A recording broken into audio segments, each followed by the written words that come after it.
Bem-vindo ao Future Enterprise Show. Neste episódio temos como convidado Rogério Campos Henriques, Chief Executive Officer na Fidelidade. Esta conversa será guiada por Fernando Bação, professor catedrático na Nova Information Management School da Universidade Nova de Lisboa, e Gabriel Coimbra, Group Vice President and Country Manager da IDC. O Future Enterprise Show é oferecido pela IDC Portugal e pela Nova IMS, em parceria com a Nexcellence. Bem-vindos a mais um episódio do Future Enterprise Show, uma iniciativa da IDC em parceria com a Nova IMS, com o apoio da Nexcellence, um programa que pretende discutir os principais temas relacionados com o futuro das organizações numa economia cada vez mais digital. Future Enterprise é a framework, é a visão da IDC para o futuro das organizações, uma organização que se quer resiliente, ágil e capaz de inovar de forma contínua numa economia cada vez mais digital. Em cada episódio temos uma conversa, uma entrevista com uma personalidade, uma personalidade que acreditamos que esteja ou a criar ou a transformar uma Future Enterprise, ou esteja a contribuir para esse ecossistema de transformação digital em Portugal. E hoje temos mais um convidado também muito especial, que já foi premiado no Portugal Digital Awards como Digital Leader do Ano e também a sua organização também já recebeu vários prémios de transformação digital, mas para apresentá-lo tenho aqui comigo o meu amigo Fernando Bação. Fernando, força. Obrigado, Gabriel. Bem-vindos. De facto, hoje temos como convidado o Rogério Campos Henriques, que é o Presidente da Comissão Executiva da Fidelidade. Como disse o Gabriel, já foi premiado como Digital Leader. É um homem que tem contribuído imenso para o avanço da transformação digital em Portugal e, em particular, na área onde trabalha, na área dos seguros. Tem estado sempre muito ligado à componente de tecnologia, agora pronto, com responsabilidades alargadas como Presidente da Comissão Executiva, mas tem tido sempre um ímpeto inovador muito evidente e muito óbvio. Aliás, basta olhar para o número de prémios que a Fidelidade e companhias associadas têm ganho no Portugal Digital Awards para compreender a importância que a empresa dá à inovação e à transformação digital. Rogério, antes de mais, obrigadíssimo por teres aceito o nosso convite para esta conversa. A primeira questão que eu gostava de colocar é uma questão de época, digamos assim, que temos perguntado a quase toda a gente: como é que correu esta transformação digital? Começou no princípio do ano passado e continua até agora, provocada pelo Covid. Como é que foi na Fidelidade? Quais foram os impactos? As coisas correram bem? Foi difícil? Como é que estão as coisas? Bom dia aos dois, bom dia a todos. É um gosto enorme estar aqui hoje. Nós já nos conhecemos de outras ocasiões e é sempre um prazer estar aqui convosco e poder trocar impressões e partilhar um pouco da nossa experiência. Sobre o tema da pandemia, que é muito curioso quando nós olhamos para trás, porque parece que foi há 5 anos já. Ou seja, e foi só há um ano. Começámos no pico da pandemia, foi praticamente há um ano. Mas o salto foi de 5 anos. O salto foi grande, mas o salto foi muito grande. Não, vamos lá ver, nós eu acho que como todas as organizações, aproveitámos esta maré.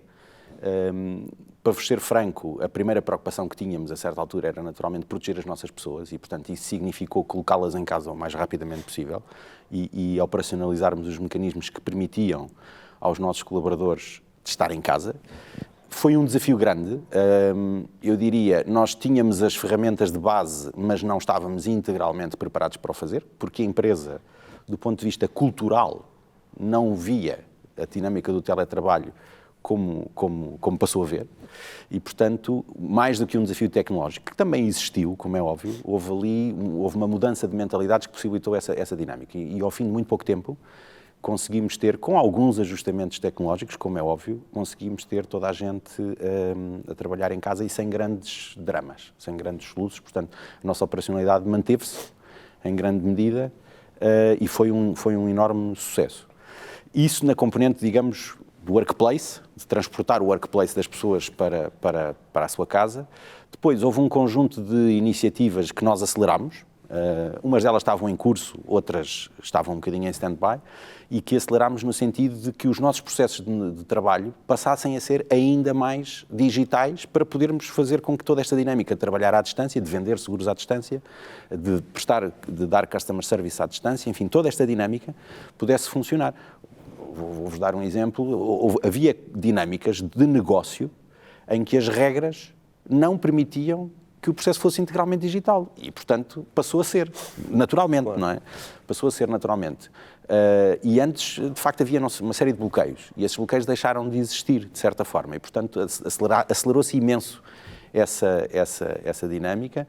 Houve algumas mudanças também tecnológicas que fizeram muita diferença. Vou-vos dar um exemplo. Provavelmente o desafio maior que nós tivemos, a certa altura, foi pôr ou colocar as pessoas do contact center a trabalhar remotamente numa série de sítios que aí era algo que, de facto, era mais diferente do que estávamos habituados e tivemos que investir ali um bocadinho em ter as melhores soluções tecnológicas. Mas, de facto, de uma maneira geral, as coisas correram muito bem. Aliás, eu até diria para muitas... Eu acho que, como em quase todas as organizações com que nós falamos, surpreendentemente bem, não é? Porque a base existia. Do ponto de vista das áreas tecnológicas, havia muitas coisas que já estavam in place. O que faltava era um trigger. E esse trigger surgiu e, portanto, hoje em dia é incomparável a forma como as coisas de facto se passam nesta lógica do workplace e com algumas melhorias substanciais do ponto de vista dos processos de negócio e de facilitar este processo. Portanto, acho que estamos, para ser sincero, estamos muito contentes.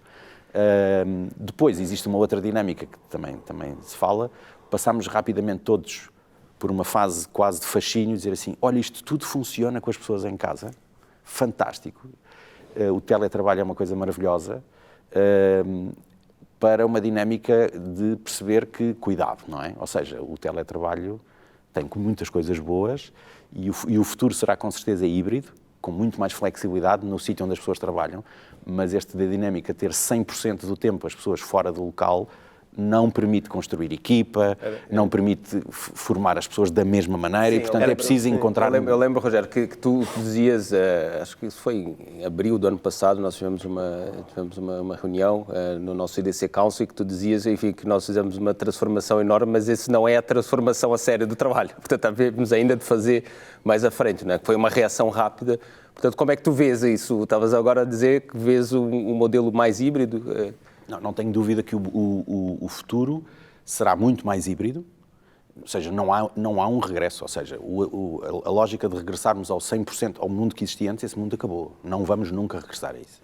E, portanto, nós temos vindo a testar, em algumas áreas, da melhor forma possível, o tal modelo híbrido, que é difícil porque nós nunca chegámos a ter outra vez as pessoas disponíveis. E quando a pandemia abrandou o ano passado e passámos a um modelo de rotação, era um modelo que também era um modelo diferente, porque não era um modelo híbrido, porque havia X pessoas que iam e X pessoas que não iam. Portanto, isso condicionava um bocadinho o processo. Portanto, o futuro tem que ser, na minha opinião, na nossa opinião, tem que ser um modelo em que vai haver muito mais flexibilidade, em que, dependendo das funções que as pessoas têm, dependendo até, em alguns casos, do sítio onde habitam, como é óbvio, as pessoas terão mais tempo ou menos tempo no seu local de trabalho, mas eu vejo que, tipicamente, nós não vamos privilegiar um modelo totalmente distante. Há sempre necessidade de interações e essas interações, essa ida ao local de trabalho tem que ser preparada, tem que fazer sentido, mas também noto cada vez mais, de forma crescente, que as pessoas querem muito voltar. E mesmo que nada acontecesse, só o facto de poderem estar juntas tem um valor enorme. E, portanto, não é isso que nós queremos que quando estivermos juntos seja mais meaningful, digamos assim, faça mais sentido, mas há um valor enorme nas pessoas estarem juntas, não há nenhuma dúvida, e, portanto, vemos um modelo em que será com certeza, eu diria, não vou dizer que é 50-50, dependerá das funções, pode ser 80-20, pode ser 60-40, haverá mudanças, mas tem muito a ver com as funções das pessoas e tem muito a ver com as preferências pessoais das pessoas. Se calhar foi uma oportunidade para fazer um reset, não é? Agora fizemos aqui um reset e se calhar podemos repensar o modelo da melhor forma possível, tendo aqui o melhor melhor dos dois lados. Mas ainda haverá um processo de tentativa e erro pelo futuro, não é? Porque todas as circunstâncias, todos os modelos que temos utilizado são de uma forma ou de outra condicionados pela situação atual, não é? E, portanto, à medida que avançarmos, provavelmente vamos ter que testar um pouco melhor o que é que funciona mais. Eu acho que o acréscimo de flexibilidade é fantástico, mas o acréscimo de flexibilidade tem que ver, ou seja, tem que envolver a empresa e tem que envolver as próprias pessoas. Claro. Porque vocês imaginem, há pessoas em quem nós podemos dizer, o meu amigo pode estar 100% do tempo em casa, mas eu não quero. Claro. Eu quero ir, eu quero estar. Claro. E nós temos que acomodar isso. E o contrário também.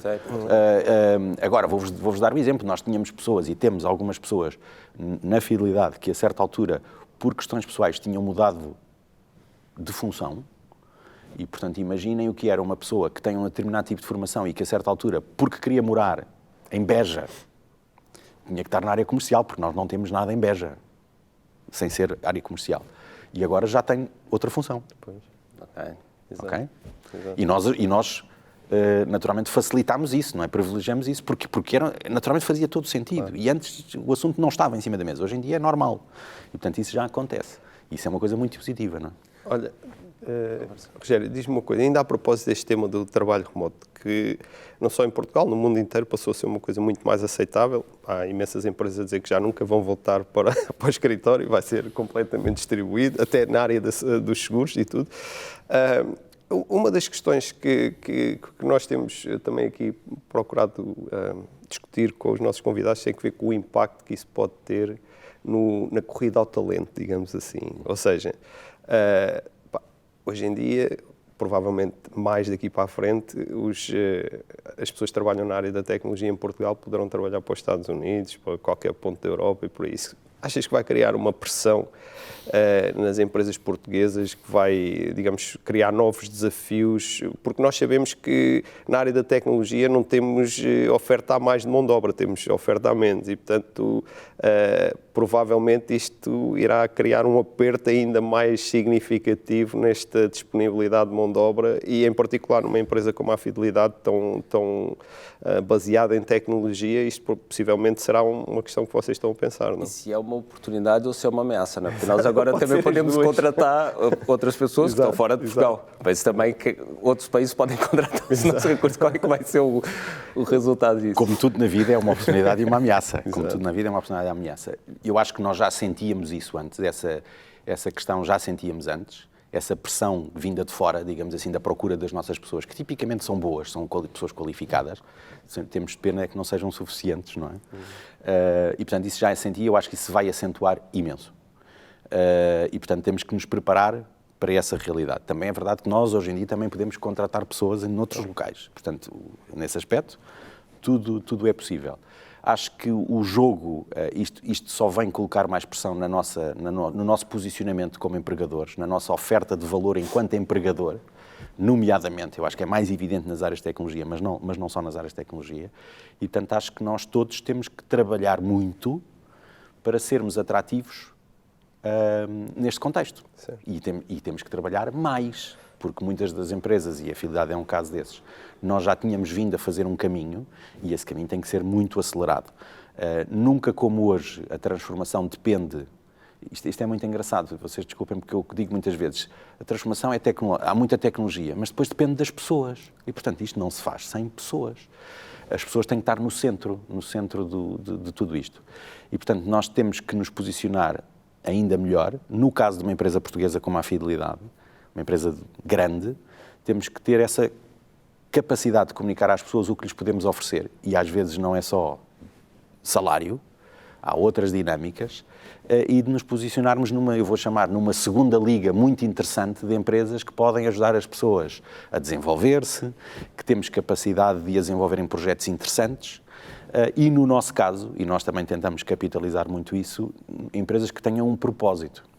E nós, felizmente, somos afortunados e temos um propósito. E o nosso propósito é proteger as pessoas, é para isso que nós existimos, é para proteger as pessoas nas suas várias dimensões, e temos vindo a fazer um esforço, não só organizacional para que tudo isto possa funcionar melhor, mas até comunicacional para demonstrar ao mercado e às pessoas que pode ser atrativo trabalhar na Fidelidade. Muito bem. Não, tu comentaste aqui um aspecto, o tema do propósito e o tema, enfim, das organizações conseguirem, de facto, ter algo diferenciador para conseguir atrair clientes, mas atrair também colaboradores.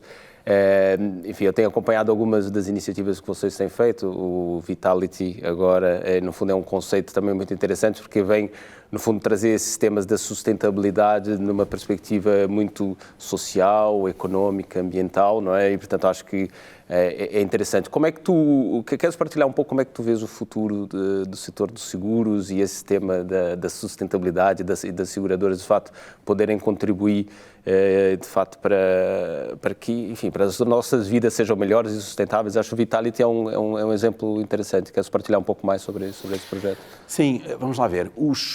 A indústria seguradora, tradicionalmente, não é vista como uma indústria muito inovadora. É sempre vista como uma indústria mais tradicional e é verdade. Tem sido esse um pouco o histórico. Nós olhamos muitas vezes para uma série de indústrias e a forma como a tecnologia tem vindo a disromper o negócio, e nos seguros demora um bocadinho mais tempo. Mas as coisas estão a acontecer e estão aí. Portanto, não acho que nós temos que voltar aos fundamentais. Uma seguradora existe para proteger os seus clientes. E essas necessidades de proteção não se reduziram. Essas necessidades de proteção só aumentaram. E, portanto, em última análise, o que nós vemos hoje, até pelos estudos de mercado, é que a preocupação das pessoas, dos nossos clientes, com temas como a saúde, como a reforma, como o futuro, não reduziu, aumentou. Preocupações com os temas da sustentabilidade, ter uma vida mais saudável e por aí fora, só aumentou. Portanto, o que as seguradoras têm que fazer, em muitos casos, é, de facto, acompanhar esse mecanismo e estar na linha da frente dessas necessidades. Eu diria, se nós não tivermos oferta adequada, é difícil que façamos parte desse futuro. Mas há muitas necessidades latentes que não estão ainda hoje a ser cobertas.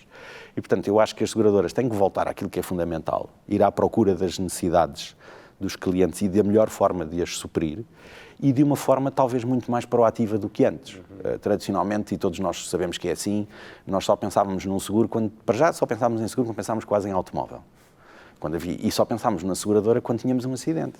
E é exatamente o contrário do que nós queremos fazer hoje em dia. Nós queremos estar presentes na vida das pessoas, no dia-a-dia, sermos um parceiro nessa proteção. Porque achamos que esse é de facto o caminho. Isso significa passarmos de uma lógica só de resolver os problemas, os acidentes, os incidentes, os sinistros, como nós dizemos, que as pessoas têm, passarmos dessa lógica para uma lógica de prestar serviço e de estar no dia-a-dia, a fazer coisas que muitas vezes não têm a ver com acidentes. E muito daquilo que nós temos vindo a fazer tem a ver com estas duas dinâmicas, que são acrescentar níveis de serviço àquilo que nós já fazemos, e temos várias iniciativas. Estamos a lançar, ainda num formato soft launch, digamos assim, uma oferta de serviços em casa uberizada, chamemos assim, em que a pessoa pede um serviço, sabe quanto custa e tem a garantia de que vai acontecer, que avalia, no fim, tal como numa lógica Uber. Esse é um exemplo. Estamos a lançar outras linhas de serviço que não são seguros. São dinâmicas que nos permitem estar próximo das pessoas. Depois, noutras áreas, nós queremos ter uma gestão muito mais proativa do risco, porque o risco continua a existir. Por isso, o tema do Vitality, na área da saúde, é de facto uma abordagem diferente, mas as pessoas não estão muito habituadas a que uma seguradora se preocupe verdadeiramente com a sua saúde. Estão habituadas a que a seguradora pague as despesas quando elas estão doentes. E nós não queremos estar só aí já estamos. Certo. Nós queremos estar a montante. E, portanto, o Vitality é, de facto, um investimento forte na promoção da saúde dos nossos clientes, ajudá-los a ter hábitos saudáveis, e isso significa, de facto, estar com eles todos os dias. Porque nós estamos a incentivá-los, nós estamos a dizer às pessoas: ouça, faça exercício físico que eu dou-lhe recompensas. Ou faça um check-up mínimo e nós damos-lhe recompensas. Portanto, isso é uma dinâmica de promover um engagement completamente diferente, e está muito diferente daquela realidade da seguradora de há uns anos atrás. Mesmo no caso do automóvel, também estamos a fazer coisas muito parecidas. Nós temos um produto que é o Fidelidade Drive, que na prática o que faz é recompensa aos clientes por comportamentos de condução adequados. Vamos chamar saudáveis, não é? Pronto. Adequados. E, portanto, é outra iniciativa que temos em curso, para, de alguma forma, estarmos perto dos nossos clientes e de certa forma, prevenirmos. Portanto, o tema está muito aí. Nós queremos estar a montante, queremos estar no dia-a-dia. E tem que ser esse o futuro. Porque se não for esse o futuro, nós não estamos, de facto, a honrar o nosso propósito. Nós temos que passar de, como diríamos, muitas vezes nós dizíamos, de pagadores para gestores do risco em parceria com os nossos clientes. Ganham dos dois lados, não é? Completamente. Portanto, o futuro tem que ser esse. É difícil? É. Não é fácil, porque o ponto de partida não é esse. Certo. E significa conquistar um lugar, digamos assim, conquistar ao lado das pessoas e justificar porque é que eu mereço estar no telefone, no dia-a-dia dos meus clientes.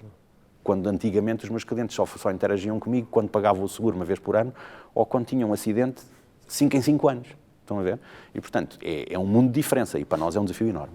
E como é que tem sido, digamos, a recepção no mercado? Eu sei que estão muito no início de vida estes produtos, digamos assim, como o Drive estava a falar, Vitality e por aí, mas qual tem sido a recepção por parte do mercado e dos utilizadores? As pessoas estão dispostas a entrar nesta parceria, não percebem o conceito? Eu imagino que seja um desafio fazer entender estes... Eu acho que o conceito, muitas vezes os conceitos são super interessantes, mas é preciso... ou seja, nós temos que vender os conceitos, porque estamos a falar de coisas que não existem hoje. O tema da saúde é muito evidente, é muito mais evidente, eu diria. Qualquer cliente que esteja habituado a trabalhar connosco, hoje em dia encara com alguma naturalidade, talvez por causa do nosso track record, que nós nos preocupemos com a saúde.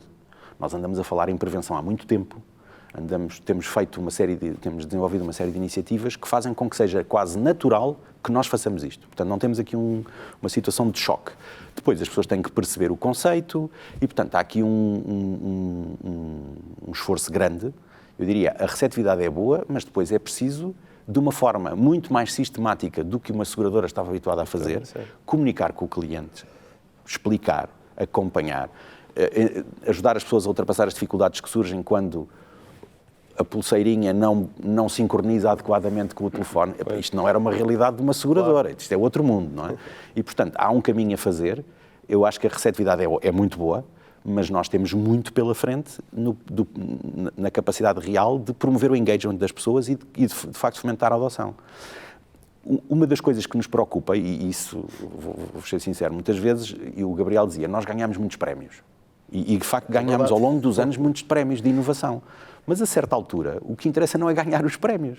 O que interessa é massificar estas soluções. Claro, exato. Porque os prémios são interessantes, são coisas que ficam bem, não é? São emblemáticas, mas nós não estamos nesse jogo. Nós não estamos no jogo de ganhar prémios, nós estamos no jogo de massificar as inovações e de as transformar numa vantagem competitiva para nós e num benefício para os clientes. Portanto, muitas vezes eu digo que isto não é um sprint, é uma maratona. Claro. Portanto, nós estamos no princípio do primeiro quilómetro, não é? E estamos muito entusiasmados com os resultados que estamos a ter. Mas estamos no princípio e temos plena consciência de que há um caminho enorme aqui a fazer. Eu ia dizer, na saúde é mais fácil, no automóvel as pessoas têm alguma... É mais difícil. É mais difícil. É preciso explicar muito bem, que nós só recompensamos positivamente. Positivamente. Não há. Isso é um tema muito interessante. Rogério, diz-me uma coisa. Sinceramente, falando com a fidelidade, estás aqui a representar a fidelidade, nunca há falta de temas, digamos assim, de inovação para falar. Há uma coisa em particular que eu gostava de perguntar, há pouco estávamos a falar do talento. Eu penso que nem sempre todas estas iniciativas têm uma visibilidade, a visibilidade por vezes merecem. Estávamos a falar do talento, e eu suponho que é uma preocupação de quase todas as empresas, as grandes empresas em particular têm grandes equipas de tecnologia, esta questão de talento afeta a todos e preocupa a todos. E todos eles, têm um discurso de promover essa capacidade de captação, promover o desenvolvimento de talento e tudo isso. Mas vocês, para além do discurso, têm outras coisas, ou seja, vocês são parceiros ou apoiaram a Escola 42, uma escola recente na área da programação, muito prestigiada internacionalmente, e vocês apoiaram esse projeto cá em Portugal. tem também uma academia OutSystems e, portanto, eu gostava só que falasse um pouco destas iniciativas, até para dar visibilidade, porque me parece que são muito interessantes, nomeadamente no caso, por exemplo, da academia de OutSystems, não só de formação, mas de reskill das pessoas e, portanto, acho que é muito interessante. Podias falar só um bocadinho da vossa experiência nestes projetos. Sim. Bom, essas duas iniciativas inserem-se numa lógica que nós temos, numa estratégia que fomos desenvolvendo, de estarmos sistematicamente mais perto das universidades para podermos ter acesso ao talento e para posicionarmos a Fidelidade como um empregador de referência. Eu costumo dizer às vezes na brincadeira que daqui por 2 ou 3 anos eu não quero que as pessoas percebam o que é um seguro, porque isso é outra coisa, mas que querem trabalhar na fidelidade. Isso não é? Pronto, porque o seguro é sempre uma indústria um bocadinho mais opaca, mais difícil de entender e a maior parte das pessoas não tem uma grande noção. Mas nós já não estamos aí, estamos na fase. Vamos posicionar a fidelidade como um local, um sítio muito agradável para se trabalhar, onde as pessoas podem desenvolver, onde há um enorme espírito de equipa, onde há um propósito e, portanto, vamos trabalhar nessa lógica. E, portanto, nós fomos começando e nós temos várias iniciativas in place, umas com mais visibilidade, outras com menos visibilidade, e não só nas áreas tecnológicas, não é? E, portanto, temos um contacto muito forte com as áreas de atuariado ou de matemática ou de analytics em algumas universidades. Há um fluxo de pessoas que fazem connosco teses, doutoramentos e por aí fora. E depois temos algumas, ultimamente estamos a fazer um investimento mais forte nas áreas de tecnologia, também porque o tema tecnológico hoje em dia é onde se sente porventura mais esta digamos, relativa escassez. O que nós sentimos enquanto grande player nesta área é que os projetos que temos, a grande restrição nos projetos que temos é uma restrição de capacidade de execução e, portanto, e de talento para fazer acontecer. E não é só nas áreas de tecnologia, porque hoje em dia a transformação que nós estamos a fazer tecnológica não é tecnológica, é organizacional. Portanto, nós precisamos de pessoas em outras funções que não são puras de programação. Mas, enfim, na 42 e no caso da Academia OutSystems estamos a falar especificamente de pessoas mais na área de tecnologia, de programação e por aí fora. E faz parte desta dinâmica de investir, de ajudar, em última análise, o próprio país a fazer este reskilling. Nós hoje em dia o que vemos é que temos muitas pessoas, ou seja, a necessidade é tão grande que não nos bastam só pessoas das áreas que se formaram em tecnologia. Nós temos que fazer reskilling de pessoas que têm outras formações, porque vamos precisar delas e, felizmente, muitas vezes as pessoas adaptam-se com muita facilidade porque têm a base que lhes permite rapidamente dar o salto. Mas eu também gostaria de dizer que nós vamos nos posicionar, e estamos a fazê-lo, noutras áreas completamente diferentes e, portanto, não foi por acaso que apoiámos o campus de Carcavelos e não é por acaso que vamos apoiar outras universidades com iniciativas a vários níveis para termos por um lado, acesso, ou mais acesso a pessoas com o mínimo de qualificação, por outro lado, para nos posicionarmos também, para nos darmos a conhecer, que é uma das coisas que nós, se calhar, no passado não conseguimos fazer tão bem. Mas hoje em dia, com as dinâmicas que estamos a criar, com os projetos, com algumas inovações que vamos fazendo, nós estamos a conseguir, de alguma forma, crescer um pouco nesta lógica e vamos continuar a apostar. Eu acho que Portugal, e nós temos a obrigação também de contribuir, Portugal tem um potencial enorme nesta área que tem que ser aproveitado e quando nós hoje em dia falamos um bocadinho do que é que falta ao país, em algumas coisas faltam talento, falta pessoas. Se nós tivéssemos mais pessoas, tínhamos mais capacidade de atrair negócios, tínhamos mais capacidade de atrair startups e, portanto, acho que temos todos a ganhar se conseguirmos criar uma dinâmica adequada nessa matéria. Não, sem dúvida, sem dúvida.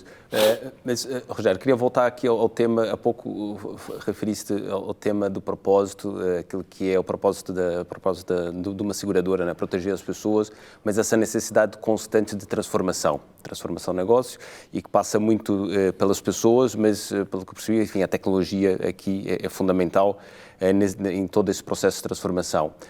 Vocês, ao longo desses últimos anos, foram se transformando em termos organizacionais para, no fundo, trazer o tema da tecnologia, ou seja, falamos agora dos programadores, mas depois as áreas de negócio também terem mais maturidade digital e fizeram esse caminho dessa transformação organizacional e que já partilhasse também já em algumas iniciativas nossas. Tu queres partilhar connosco, enfim, como é que vocês hoje estão estruturados para dar resposta a essa transformação digital, apesar que já percebemos que é uma transformação de negócio, e qual é o próximo, como é que tu vês a evolução da Fidelidade em termos de organização para continuar a fazer essa transformação contínua? Eu apetece-me dizer o seguinte, este processo de transformação é um processo ongoing e não acaba. Tem a ver com o ponto de partida, mas tem a ver com a velocidade a que hoje em dia estas coisas se passam. Não é? Portanto, não é um sprint, não é uma maratona, é uma corrida eterna. É uma corrida eterna. É uma corrida eterna. E nós, o que temos feito, e de alguma forma isso nota-se mais ao longo dos últimos anos, nós, de facto, fomos começando a transformar a empresa, as capacidades que tínhamos, organizacionalmente criámos novas áreas, especificamente dedicadas a este tipo de temas. Criámos, e que vocês conhecem, criámos o Center for Advanced Analytics, por exemplo, que foi uma área completamente nova de raiz, especificamente criada para nos apoiar a desenvolver projetos em zonas onde nós não estávamos presentes, porque nós já tínhamos dezenas e dezenas de pessoas a trabalhar em Analytics dentro da casa, numa determinada lógica. Mas se quisermos ser mais disruptivos, achámos que tínhamos que criar uma área nova que se dedicava a ir à procura de novas oportunidades. Aliás, ainda penso que foi ontem ou anteontem que até se publicitou um projeto nosso, que chamámos a Maria, que é um voice bot que hoje em dia atende clientes em tempo real. E, portanto, um cliente que tenha um problema na estrada precisa de ligar para a nossa assistência e pode-lhe atender a Maria. Pode ser a Maria que fala com ele. Pode ser a Maria que fala com ele e corre bem, e corre muito bem. E, portanto, nós desenvolvemos esse projeto. Agora, reparem, há um potencial enorme de estender esse projeto a outras áreas, não é? Pronto.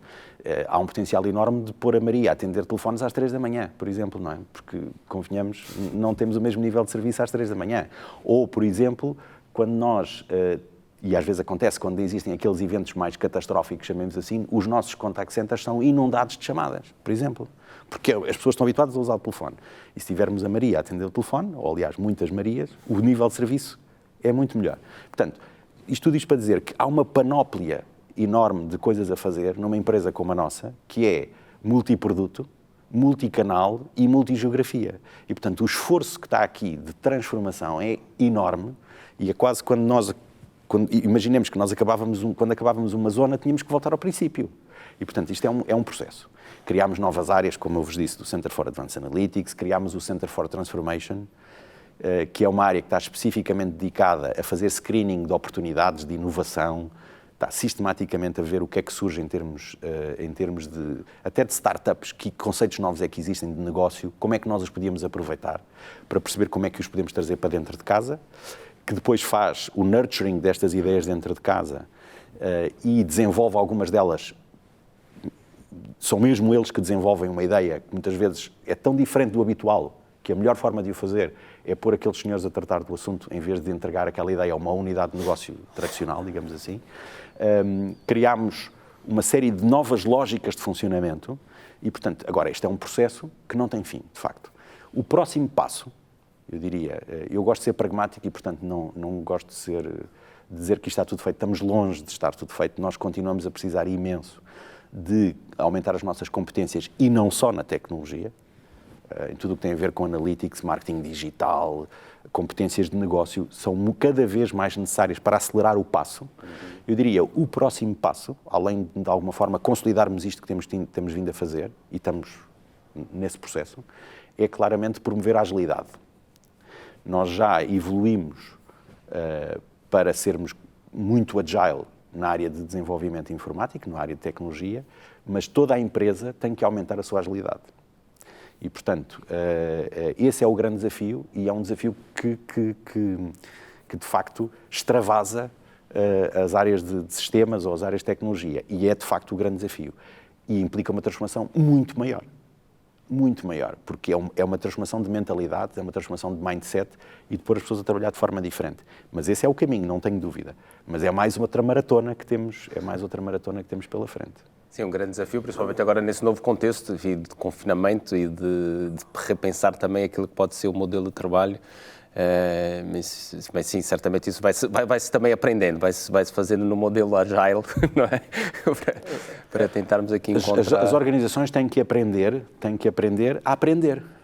E isso significa, de facto, quando nós falamos de agile, às vezes, enfim, para algumas pessoas os conceitos são mais claros do que noutros, mas de facto a grande dinâmica aqui está em de facto sermos capazes de aprender. E muitas vezes as organizações não têm as capacidades in place para o fazer. E é fundamental que nós consigamos dar esse passo. Por outro lado, falamos nos temas do confinamento, mas nós também ficámos todos algo surpreendidos, até pela positiva, quando alguns dos projetos que tínhamos a correr, que se baseavam em colocalização, ok? Portanto, sem colocalização, os projetos continuaram a funcionar e tudo continuou a funcionar. Dito isto, eu também digo, também tenho reparado que muitas vezes nós nas nossas organizações, hoje, e é por isso que eu faço tanto fincapé no modelo híbrido, hoje, em muitas coisas, nós estamos a viver das emoções do passado. Há certas dinâmicas que funcionam porque as pessoas se conheciam e sabiam como é que tudo isto funcionava. Se fizermos essa dinâmica com pessoas que não se conhecem e que nunca estiveram juntas, as coisas não vão correr da mesma maneira. E não correm. E nós também já testámos isso. E vimos que houve projetos que correram durante esta fase do confinamento, que correram impecável, como se nada acontecesse, e outros em que não aconteceu a mesma coisa. E é preciso perceber porquê. E, portanto, há aqui um caminho a fazer. A capacidade de nós aprendermos é provavelmente a coisa mais importante que temos pela frente, com um futuro que está constantemente a transformar-se. Não é? Sim, cada vez mais rápido. Rogério, diz-me uma coisa, falaste aí da agilidade e por aí. Há este tema das startups, tudo isto que para um grande incumbente como a Fidelidade é sempre, eu não direi um problema, é tal coisa, pode ser uma ameaça ou uma oportunidade, vocês têm a vossa estratégia para abordar este tema. Eu gostava de falar de uma coisa ligeiramente diferente, tem que ver com o low-code. Vocês são a maior fábrica do mundo de OutSystems, não é? Eu queria só ter a tua opinião, como tens uma visão privilegiada sobre este tema, caminhando para o futuro, qual vai ser a importância do low-code, nomeadamente para os incumbentes e para essa agilidade, capacidade de inovação, de, em muito pouco tempo, colocar novos serviços e novos produtos no mercado. Como é que tem sido a vossa experiência nesse âmbito e como é que vês as coisas a desenvolverem-se no futuro? Bom, não há dúvida nenhuma, e nós temos estado a falar disto, faltam-nos recursos de tecnologia, faltam-nos recursos de programação. O low-code é uma das respostas-chave para aumentar a nossa capacidade de resposta, de toda a gente. Não é só das grandes empresas, é de qualquer pequena empresa. E, portanto, é fundamental que as empresas e que as pessoas percebam que isso, de facto, é um caminho para melhorar a nossa rapidez. E, portanto, essa questão, entre aspas, de certa forma, nós já resolvemos isso há 10 anos. Não é? Quando nós começámos a investir em OutSystems, que foi o caso em 2008, na altura era uma coisa muito diferente. Quer dizer, não era muito óbvio que uma empresa com a nossa dimensão e até com a nossa complexidade do ponto de vista da arquitetura aplicacional se fosse envolver num tema de OutSystems. Nós, na altura, um dos drivers, houve vários drivers, mas curiosamente os drivers que tínhamos na altura não são muito diferentes dos drivers de hoje. E os drivers que tínhamos na altura era que tínhamos, de alguma forma, uma arquitetura complexa, que resultava ali de várias fusões, e havia a noção de que tínhamos que construir muita coisa para dar resposta às necessidades de negócio, por um lado, e que as pessoas que tínhamos podiam não ser as pessoas com os skills necessários para fazer esse processo. E, portanto, o low-code pareceu-nos uma solução muito óbvia de utilizar as pessoas que já tínhamos para fazermos esse caminho e de darmos resposta à necessidade que tínhamos de construir muitíssimas novas plataformas para dar resposta ao negócio. Se nós transportarmos para o dia de hoje, é igual. As necessidades são enormes e continuamos a ter um problema de reskilling. É claro que nós, hoje em dia, nós temos provavelmente 200 pessoas a programarem OutSystems em qualquer momento, entre pessoas internas e equipas de fora. Mas continuamos a ter essa necessidade. Portanto, para nós parece-nos que foi uma aposta claramente ganha.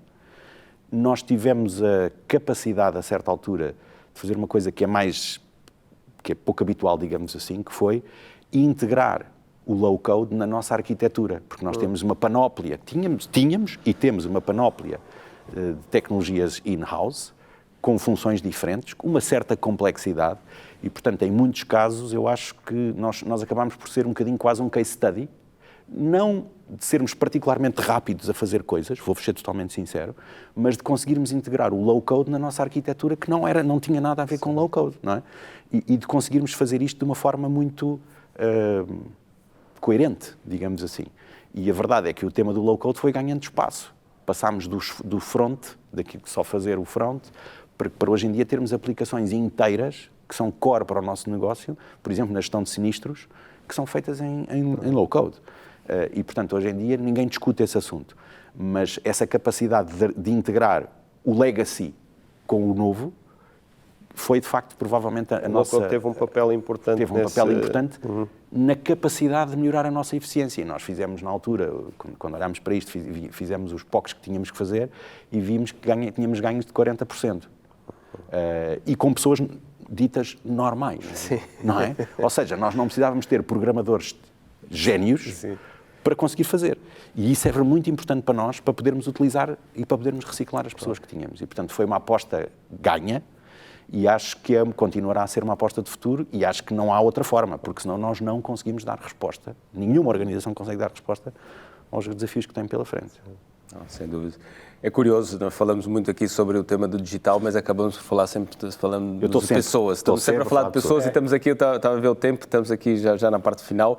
Por falar em pessoas, há muita procura por profissionais nessa área, mas que conselho é que darias aos teus filhos? Enfim, eu sei que tens filhos, alguns se calhar seguem mais, outros menos os teus conselhos, mas que conselhos é que darias a alguém que tivesse a entrar agora no ensino superior ou que tivesse a entrar no mercado de trabalho? Alguma área específica, ou alguma forma de estar, enfim? Bom, eu costumo dizer, e mantenho, disse isto durante muito tempo, que quando as pessoas têm uma determinada vocação, se de facto forem muitíssimo bons a fazer o que quer que seja, acho que devem fazer o que quiserem. O que quiserem.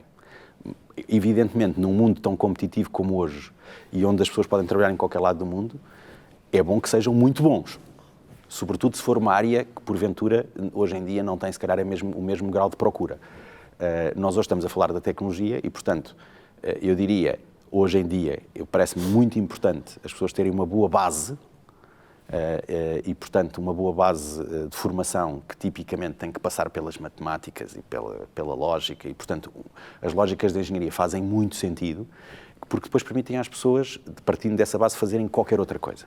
Mas é evidente que eu acho que as áreas de tecnologia hoje são áreas que as pessoas devem considerar porque há uma procura enorme. Há 25 anos ou há 30 anos atrás, esta conversa era para as pessoas que faziam economia e gestão, porque havia uma procura enorme de pessoas. E muito menos, curiosamente, para as áreas de tecnologia.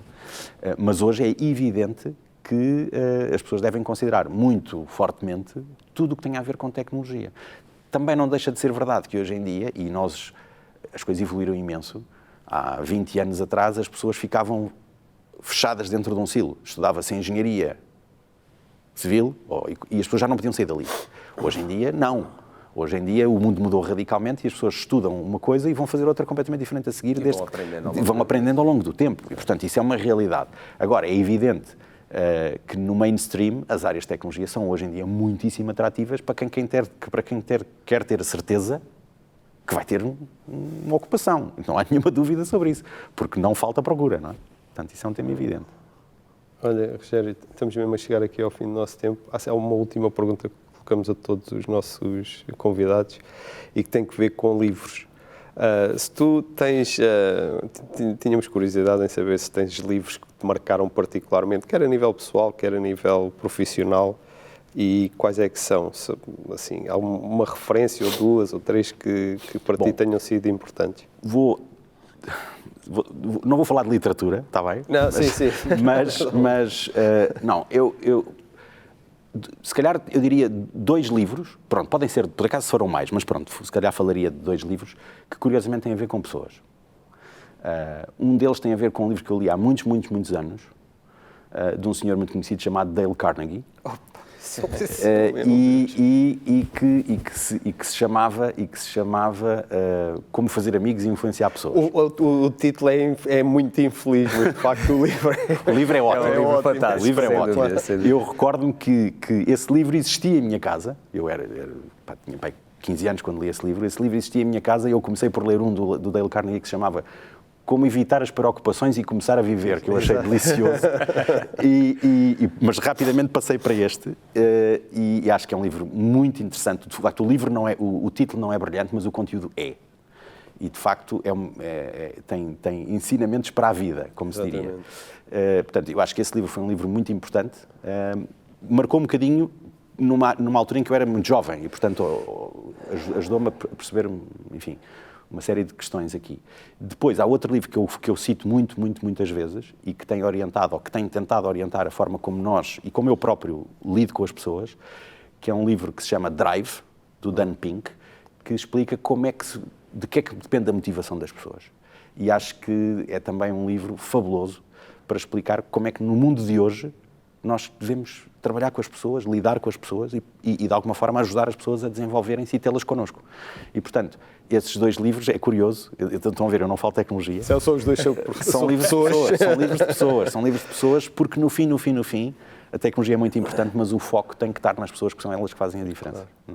Não, fantástico. Estamos já aqui mesmo no fim, acho que acertamos aqui com o timing, mas acho que foi uma conversa fantástica. Acho que, enfim, o objetivo era falar um pouco sobre, enfim, como é que o digital tem vindo a ajudar as organizações a serem mais competitivas, mas depois acabamos por fomos falando sempre do digital, mas falando sobretudo aquilo que é o propósito, aquilo que é a razão de ser da fidelidade e depois aquilo que é a necessidade, independentemente da tecnologia, de fazer a transformação de uma forma contínua, desse processo interminável e sobretudo da importância das pessoas, né? Das pessoas, quer sejam colaboradores, quer sejam clientes, e terminamos aqui com essas recomendações, apesar que eu percebi que a recomendação em relação àquilo que é, digamos assim, aquilo que pode ser o potencial de carreira de ensino superior passa pela tecnologia, portanto ficou uma marca, mas sobretudo falamos de pessoas. Mas por vezes as pessoas falam, há ainda aquela ideia que eu não diria um antagonismo, mas quem percebe tecnologia não percebe pessoas. Eu penso que cada vez mais, digamos assim, a convergência dos dois tipos de competências é indispensável. Não é? Acho que é esse o segredo, então. Eu penso que é o segredo. Até a base de tecnologia é perceber pessoas. Portanto, muito obrigado, Rogério. Foi ótimo contar contigo aqui para partilhar um pouco a tua visão, aquilo que a Fidelidade tem feito e aquilo que também é a tua visão e percepção sobre a tecnologia e sobre as pessoas. Portanto, muito obrigado. Obrigado, Rogério. Foi um gosto enorme. Muito obrigado. E assim terminamos mais um episódio do Future Enterprise Show, uma iniciativa da IDC em parceria com a Nova IMS e com o apoio da Nexcellence. Até breve. Muito obrigado.